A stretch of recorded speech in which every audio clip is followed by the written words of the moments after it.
जिस प्रकार चार्वाक अचेतन रूप पृथ्वी, जल, अग्नि और वायु से चेतन स्वरूप विजातीय द्रव्य की उत्पत्ति मान रहा है, उसी प्रकार अद्वैतवादी चेतन स्वरूप एक परम ब्रह्म से ही चेतन एवं विजातीय स्वरूप अचेतन की भी उत्पत्ति मान रहा है। अर्थात चार्वाक यह कहता है कि चेतन द्रव्य की कोई अलग से एग्जिस्टेंस नहीं है। अचेतन द्रव्य जो है उससे ही चेतना की उत्पत्ति हो जाती है।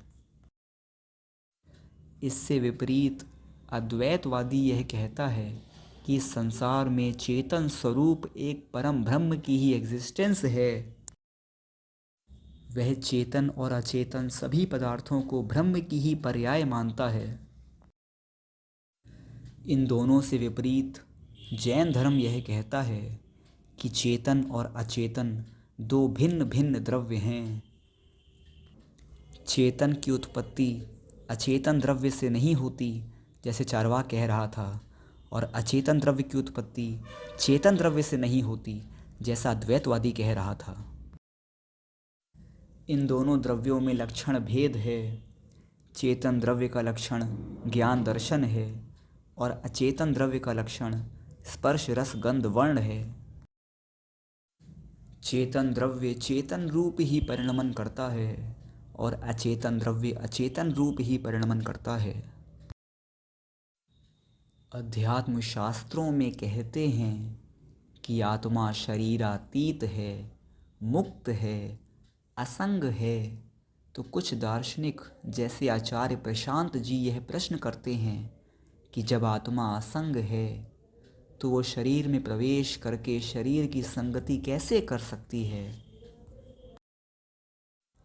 इसका उत्तर जैन दर्शन का अनेकांतवाद देता है। वह कहता है कि सिद्ध भगवान या शुद्ध आत्मा शरीरातीत है, मुक्त है, असंग है।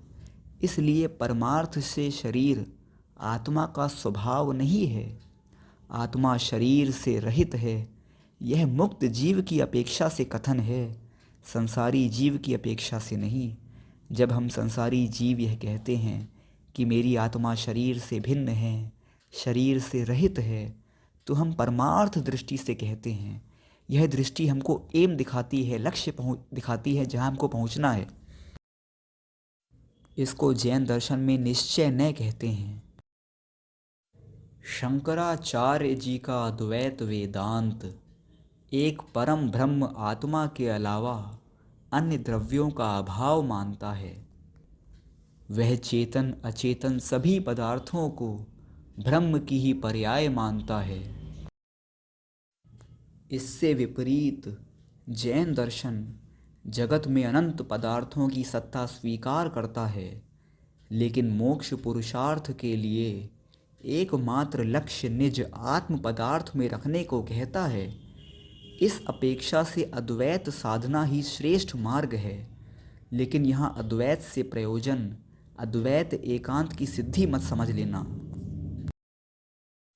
संसार में अनंत चेतन पदार्थ हैं, अनंत अचेतन पदार्थ हैं, लेकिन जैन धर्म कहता है कि मोक्ष पुरुषार्थ के लिए एकमात्र लक्ष्य निज आत्म पदार्थ पर होना चाहिए। यह जैन धर्म की अद्वैत साधना है।